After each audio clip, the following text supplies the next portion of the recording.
नमस्कार, daily line के news file bulletin में आपका स्वागत है। मैं हूं किरण।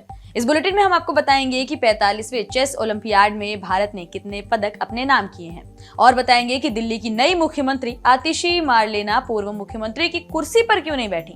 इसके साथ ही बताएंगे कि चाइल्ड पोर्नोग्राफी केस पर फैसला सुनाते हुए सुप्रीम कोर्ट ने क्या कहा। लेकिन उससे पहले नजर आज की हेडलाइंस पर। 45वें चेस ओलंपियाड में भारत ने दर्ज की ऐतिहासिक जीत। ओपन और विमेंस कैटेगरी में जीता गोल्ड, इंडिविजुअल कैटेगरी में भी जीते 4 गोल्ड मेडल। पीएम मोदी ने दी बधाई। आतिशी ने दिल्ली की मुख्यमंत्री का पदभार संभाला, कहा 4 महीने के लिए सरकार चलाऊंगी। राहुल गांधी ने पीएम मोदी पर साधा निशाना, कहा प्रधानमंत्री के आत्मविश्वास में आई कमी। 56 इंच की छाती वाले पीएम मोदी अब पहले जैसे नहीं रहे। सुप्रीम कोर्ट ने पलटा मद्रास हाईकोर्ट का फैसला, कहा चाइल्ड पोर्नोग्राफी देखना और डाउनलोड करना दोनों अपराध। संसद को पॉक्सो एक्ट में बदलाव करने का दिया सुझाव। सुल्तानपुर डकैती कांड में एक और एनकाउंटर। यूपी एसटीएफ ने उन्नाव में अनुज प्रताप सिंह को किया ढेर, एक आरोपी फरार। चर्चा करेंगे खबरों की विस्तार से। रुक करेंगे पहली खबर की ओर। हंगरी के बुडापेस्ट में आयोजित 45वें शतरंज ओलंपियाड में भारत के मास्टर्स ने इतिहास रच दिया है। भारत ने पहली बार पुरुष और महिला दोनों वर्गों में गोल्ड मेडल अपने नाम किया है। देश को इंडिविजुअल्स कैटेगरी में भी 4 गोल्ड मिले। पुरुष और महिला दोनों कैटेगरी में 2-2 खिलाड़ियों ने पहला स्थान हासिल किया। दोनों कैटेगरीज में 5-5 खिलाड़ियों ने भारत का प्रतिनिधित्व किया। 11 राउंड के बाद ओपन टीम ने 22 में से 21 पॉइंट्स हासिल किए। वहीं विमेंस टीम ने 19 पॉइंट्स के साथ गोल्ड मेडल पर कब्जा किया। टीम इंडिया की इस ऐतिहासिक जीत से भारत के प्रधानमंत्री काफी खुश हैं। उन्होंने 2 गोल्ड मेडल जीतने पर टीम की तारीफ की है। मोदी ने कहा कि भारत ऊर्जा और सपनों से भरा देश है। पीएम मोदी ने कहा कि ये उल्लेखनीय उपलब्धि भारत के लिए खेलों में नए अध्याय का प्रतीक है। ये सफलता शतरंज की आने वाली पीढ़ियों को प्रेरित करेगी। बढ़ेंगे अगली खबर की ओर। दिल्ली की नई मुख्यमंत्री आतिशी मारलेना ने सोमवार यानी आज से अपना पदभार ग्रहण कर लिया। वे सुबह 12 बजे मुख्यमंत्री कार्यालय पहुंची और सारी औपचारिकताएं पूरी की। इस दौरान आतिशी ने मुख्यमंत्री ऑफिस में एक खाली कुर्सी छोड़ दी और खुद दूसरी कुर्सी पर बैठ गईं। आतिशी ने कहा कि जैसे राम के वनवास जाने के बाद भरत ने खड़ाऊ रखकर अयोध्या का सिंहासन संभाला था, मैं भी उसी तरह दिल्ली सीएम की कुर्सी संभालूंगी।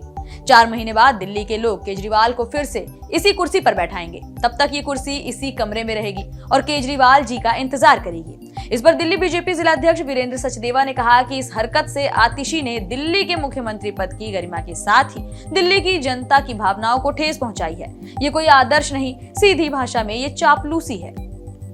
रुक करेंगे अगली खबर का। कांग्रेस नेता राहुल गांधी आज जम्मू कश्मीर के दौरे पर रहे। राहुल गांधी ने सुरनकोट से जनसभा को संबोधित किया। इस दौरान उन्होंने बीजेपी और पीएम मोदी पर जमकर निशाना साधा। राहुल गांधी ने कहा कि पीएम मोदी के आत्मविश्वास में कमी आ गई है। आज विपक्ष उनसे जो भी कराना चाहता है वो करा लेता है। बीजेपी भाई भाई को लड़वाती है।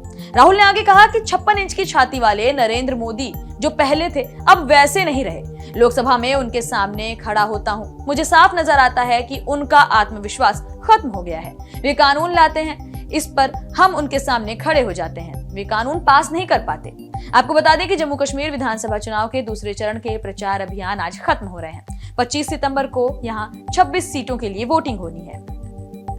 बढ़ेंगे अगली खबर की ओर। सुप्रीम कोर्ट ने चाइल्ड पोर्नोग्राफी केस को लेकर मद्रास हाईकोर्ट के फैसले को खारिज करते हुए आज एक बड़ा फैसला सुनाया है। सुप्रीम कोर्ट ने कहा कि चाइल्ड पोर्नोग्राफी डाउनलोड करना और देखना पॉक्सो और आईटी एक्ट के तहत अपराध है। सीजेआई डीवाई चंद्रचूड़, जस्टिस जेबी पारदीवाला और जस्टिस मनोज मिश्रा की बेंच ने ये फैसला सुनाया। दरअसल मद्रास हाईकोर्ट ने कहा था कि अगर कोई ऐसा कंटेंट डाउनलोड करता है और देखता है तो ये अपराध नहीं, जब तक कि नियत इसे प्रसारित करने की ना हो। सुप्रीम कोर्ट ने कहा कि ऐसे कंटेंट का स्टोरेज, इसे डिलीट न करना और इसकी शिकायत न करना बताता है कि इसे प्रसारित करने की नियत से ही स्टोर किया गया है। सुप्रीम कोर्ट ने कहा कि हाई कोर्ट ने ये केस खारिज करके अपना फैसला देने में बड़ी गलती की है।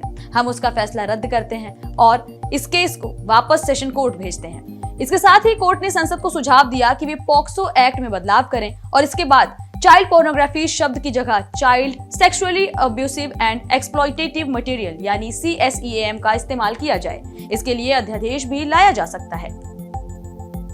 बढ़ेंगे अगली खबर की ओर। आंध्र प्रदेश के तिरुपति मंदिर की शुद्धि के लिए आज महाशांति यज्ञ किया गया। सोमवार सुबह 6 बजे से 10 बजे तक चले शुद्धिकरण में तिरुमाला तिरुपति देवस्थानम बोर्ड के अधिकारी समेत 20 पुजारी शामिल हुए। अनुष्ठान में लड्डू और अन्न प्रसादम रसोई की शुद्धि के लिए इस्तेमाल किया गया।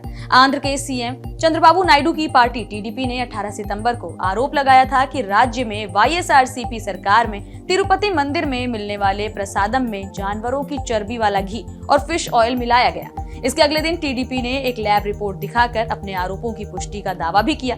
वहीं अब इस मामले की जांच के लिए राज्य सरकार ने एसआईटी का गठन कर दिया है। सीएम चंद्रबाबू नायडू ने कहा कि एसआईटी की रिपोर्ट के आधार पर आगे एक्शन लिया जाएगा। बढ़ेंगे अगली खबर की ओर। विश्व विख्यात तिरुपति मंदिर के विवाद का असर अब देश भर के कई मंदिरों में देखने को मिल रहा है। देश के कई मंदिरों में प्रसाद को लेकर सतर्कता बढ़ा दी गई है। लखनऊ के मनकामेश्वर मंदिर में बाजार से खरीदे गए प्रसाद पर रोक लगा दी गई है। अब बाजार से खरीदा गया प्रसाद मंदिर में नहीं चढ़ाया जा सकेगा। सिर्फ घर का बना हुआ प्रसाद ही मंदिर में लोग चढ़ा पाएंगे। मनकामेश्वर मंदिर के महंत दिव्यगिरी ने बाहर से लाया गया प्रसाद मंदिर में चढ़ाने से साफ इनकार कर दिया है। महंत दिव्यगिरी ने एक पत्र जारी कर कहा कि भक्त अपने घरों से बनाया गया प्रसाद सूखे मेवे ही गर्भगृह में चढ़ाने के लिए पुजारी को दें। ये व्यवस्था आज यानी 23 सितंबर से लागू हो गई है। महंत दिव्यगिरी ने आगे कहा कि ये निर्णय आंध्र प्रदेश के तिरुपति मंदिर में हुए मिलावटी प्रसाद कांड के बाद लिया गया है, जहां लड्डू बनाने में उपयोग होने वाली सामग्री में गड़बड़ी पाई गई। महंत ने कहा कि ये बदलाव मंदिर में प्रसाद की गुणवत्ता और शुद्धता को बनाए रखने में सहायता करेगा। बढ़ेंगे अगली खबर की ओर। सुल्तानपुर ज्वेलरी शॉप में डकैती केस में एसटीएफ ने आज एक और एनकाउंटर किया है। एसटीएफ ने मंगेश यादव के बाद 1 लाख के इनामिया अनुज प्रताप सिंह को उन्नाव में ढेर कर दिया। सुल्तानपुर कांड के आरोपी अनुज प्रताप सिंह और इसके साथी के साथ एसटीएफ की उन्नाव के अचलगंज थाना इलाके में मुठभेड़ हुई। बताया जा रहा है कि इस दौरान एसटीएफ की गोली अनुज प्रताप सिंह के सिर में लगी और दूसरा साथी अंधेरे का फायदा उठाकर मौके से फरार हो गया। मुठभेड़ के बाद एसटीएफ अनुज को अस्पताल लेकर पहुंची, जहां डॉक्टर्स ने उसे मृत घोषित कर दिया। इससे पहले भी मामले से जुड़े मंगेश यादव को एसटीएफ ने एनकाउंटर में ढेर किया था, जिसकी चर्चा यूपी की सियासत में भी खूब हुई। एनकाउंटर के तुरंत बाद सपा प्रमुख अखिलेश यादव ने कहा था कि जाति देखकर जान ली गई, अगर दिमाग होता तो चप्पल में एनकाउंटर नहीं करते। इतना ही नहीं, अखिलेश ने एसटीएफ को स्पेशल ठोको फोर्स भी कहा था। इसके बाद अखिलेश यादव ने लखनऊ में मंगेश के परिवार से मुलाकात भी की थी। रुक करेंगे अगली खबर का। श्रीलंका में अनुराग दिसानायके ने आज राष्ट्रपति पद की शपथ ली है। समारोह कोलंबो में राष्ट्रपति सचिवालय में आयोजित किया गया। श्रीलंका में ये पहली बार हुआ है जब राष्ट्रपति चुनाव के नतीजे दूसरे फेज की गिनती के बाद ही घोषित कर दिए गए, क्योंकि पहले दौर की गिनती में किसी भी प्रत्याशी को 50% वोट नहीं मिले थे। पहले चरण में टॉप पर 2 उम्मीदवार रहे, जिनमें नेशनल पीपल्स पावर के अनुरा कुमारा दिसानायके और समागी जन बालावेगया के सजित प्रेमदासा शामिल रहे।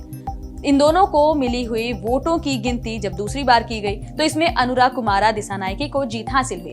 साल 2022 के आर्थिक संकट के बाद देश में ये पहला राष्ट्रपति चुनाव था और देश में बदलाव की उम्मीद कर रहे युवाओं के वोटों से अनुराग दिसानायके राष्ट्रपति बनने में सफल हुए हैं। वहीं श्रीलंका का राष्ट्रपति बनने पर पीएम ने अनुराग दिसानायके को बधाई दी। इसके अलावा भारतीय राजदूत ने श्रीलंका में अनुराग से मुलाकात करते हुए उन्हें बधाई दी है।